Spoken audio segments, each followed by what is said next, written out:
pwede ba kita makausap, Mer? Sa seryosong Sige, usapan tara. talaga eh. Tara. Ito tayo. Bernabes ang kapatid. Sa labas. Dito, tara dito office.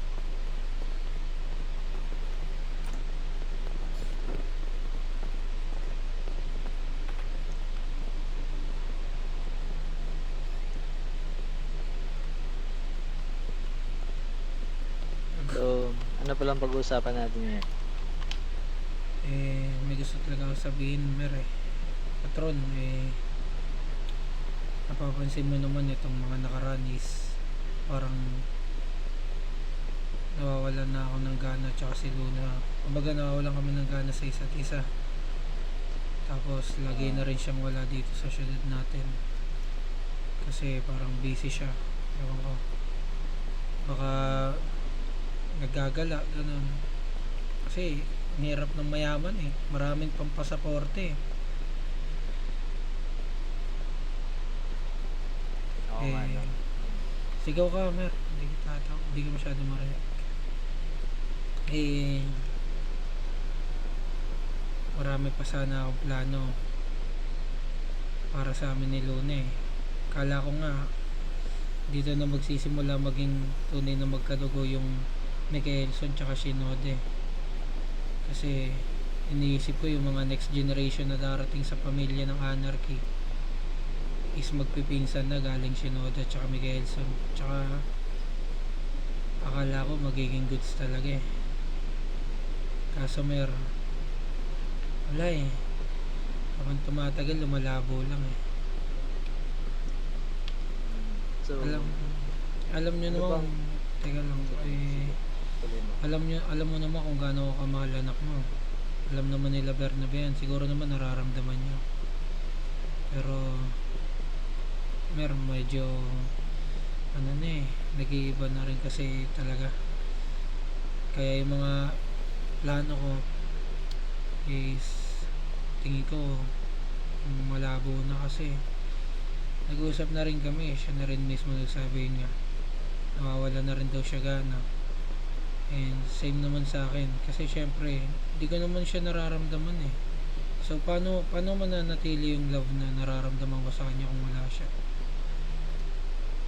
Pero siya talaga yung nakikita ko noon, nakasama ko sa future, pero wala eh. Kaya nagbabalak na akong itigil.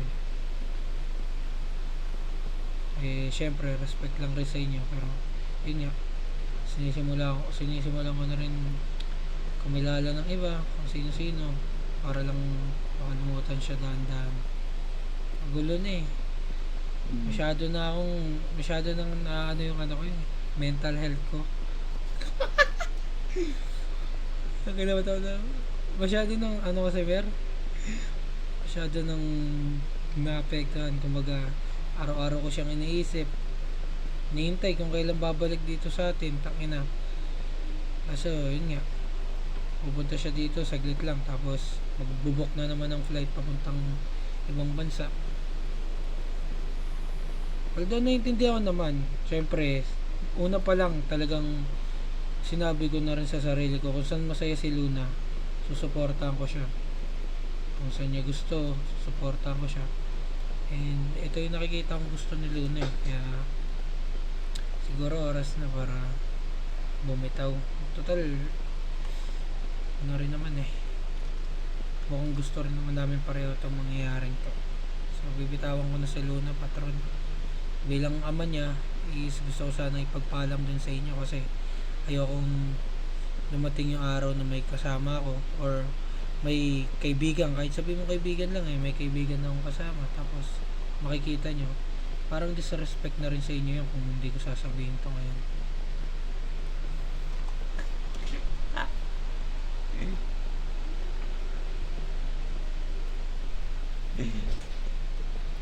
So, ngayon, napagdesisyonan mo na itigil at gusto mo nang kumilala ng iba.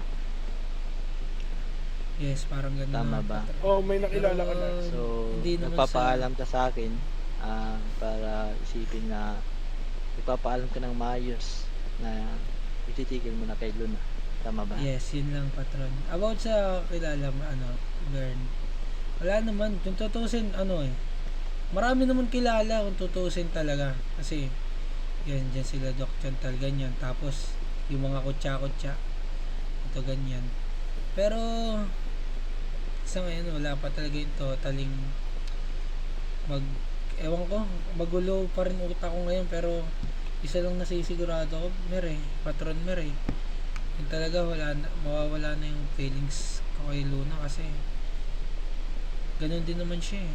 So parang wala na eh, not worth it naman na eh. Not worth it para ipagpatuloy ko ba kasi di ko rin naman siya nakikita.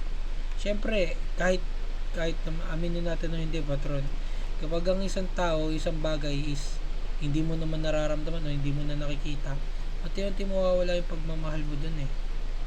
Kasi wala naman siya sa tabi mo pag kailangan mo, mga ganun.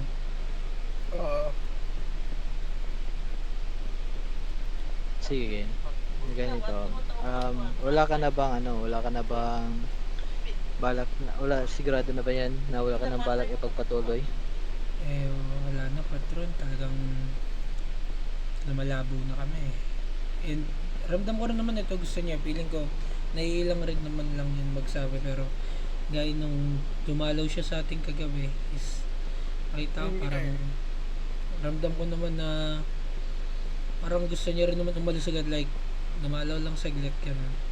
Siguro ayoko mag-isip pero siguro may iba nang nagpapasaya ganun, pero okay lang, at least I do my best hanggang sa huli na mahalin si Luna. Pure naman yung pagmamahal na pinakita ko sa kanya, and hindi ko kinakaya sa harap nyo na nanligaw ako sa kanya.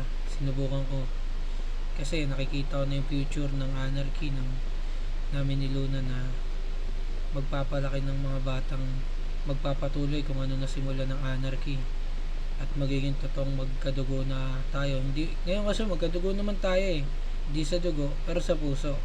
Pero in the future, nakikita ko talaga magiging magkadugo ang Mikael at saka anarchy ng totoong magkadugo, like yung next generation. Kaso wala eh, nawawala na eh. Tang inakarap ito. Sige, JK, kung gano'n naman yung mangyayari, sa ngayon, since tama naman pagpaalam mo sa akin, lalo na yung simula ka mangligaw, ayun na nga, pasensya na din kasi hindi ko mapipigilan kung ano yung nararamdaman ng anak ko eh. Kaya paiba-iba yung isip ko eh. Ang daming pasaporte kung saan pumupunta. Oo naman, naiintindihan ko naman yung pero sa akin kasi wala pa eh. Lalo na, kagabi ko pa naman iniisip yung kay Luna sa totoo lang, pero yun nga kasi pag andyan si Luna, na hindi ko maintindihan eh. Pero ngayon desidido na ako. Decidido Baka ka naman na. magkaroon kayo ng ilangan pag pares kayo Nino ni Luna? Decidido ka na sa feelings mo. Oo, patron pinag-isipan ko to kagabi talaga nung pagkatapos ko siya makasama, kasi feel ko eh, nung kahapon mismo dumalaw siya sa atin, pero parang ilang naman na rin siya, like yung harutan na sinasabi mo kahapon Bernabe, parang wala naman, like Wala nang spark? oo, tsaka parang parang ilang na ba, like parang napipilitan na lang nakausapin ganito ganyan. Tapos maya maya umalis na rin, pumunta na rin airport, ganun. Pero ano ba patron, si Luna, ano bang plano? Dito o kung saan? O busy lang talaga siya ngayon? Kasi kahit sa akin wala nang si Luna eh. Hindi ko na alam kung saan siya gumigising.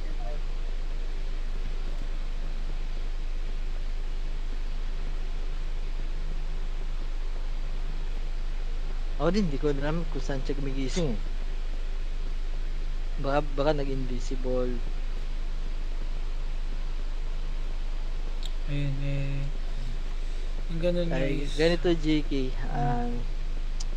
JK, payagan kitang kumakausap sa iba. Kasi yun naman din kasi nasasaktan ka na sa mga pangyayari. So, yun, kailangan mo din na maybe wag mo na ikulong yung sarili mo kay Luna. Yes, patron. Yun naman yung pinipilit kong gawin ngayon. Ayoko lang rin kasi, dumating yung time na kung di ko ina-open to sa'yo, kung di ko pa rin out-up to sa'yo as a father of Luna. Ayoko yung kayo mismo yung magkakaroon ng sama ng loob sa akin na ganyan na pala, ganto ganyan. Kailan pa yan, ganto ganyan. Yung kumbaga, mag-iisip kayo na baka noon pa, ganto ganyan. So, in-open up ko na ngayon na yun, nawawala na rin talaga yung feelings ko kay Luna. Para hindi na rin tayo, kumbaga ayoko kasi masira yung anarchy. I treat all of you like my real brothers, even dito lang sa organization tayo nagkakilala. Pero yung bonding, yung band na nabubuo kasi natin dito, lalo na to sa La Bernabe, diba? Kakaiba yun eh. Hindi natin mawawala yung basta-basta, kaya ayokong masira sana dahil yun nga, yung plano ko sa amin ni Luna is hindi natupad.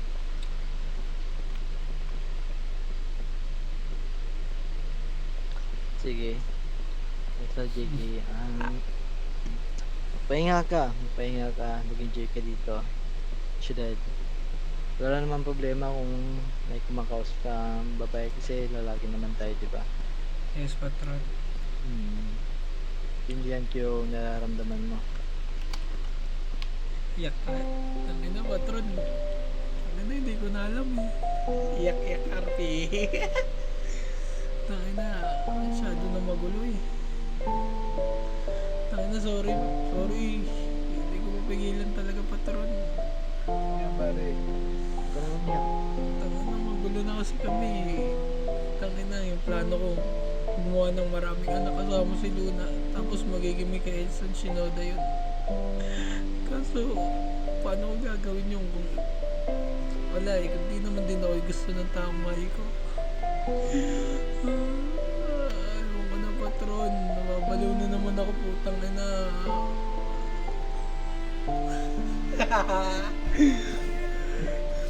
Sorry, patron, tangina, hindi ko mapigilan, sorry.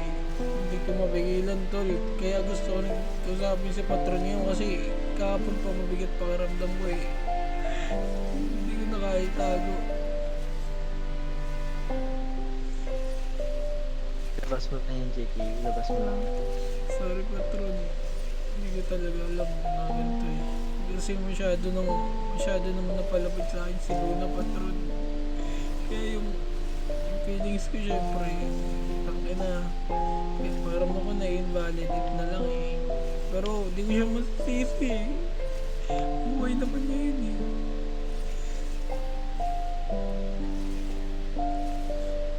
Sorry, patron.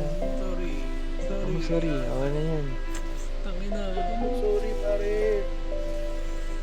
Gusto ko Yan na talaga. Gusto ko naman Gusto mga sana. babae kasi yan eh, no? Alam mo, pre. Tangina, pre. Gusto ko pagbuha ng 15 anak, puro lalaki, puro Miguel Son Shinoda Hindi pre, lahat yun. libog mo rin kasi pre, 15 anak kayot na yan. Sobrang libog mo rin Siyempre, kasi. pre, hindi naman gagawin ng mga petition yung pre. Mali mo, Malapit ka na palima-lima lang. umabot sa akin 24 eh.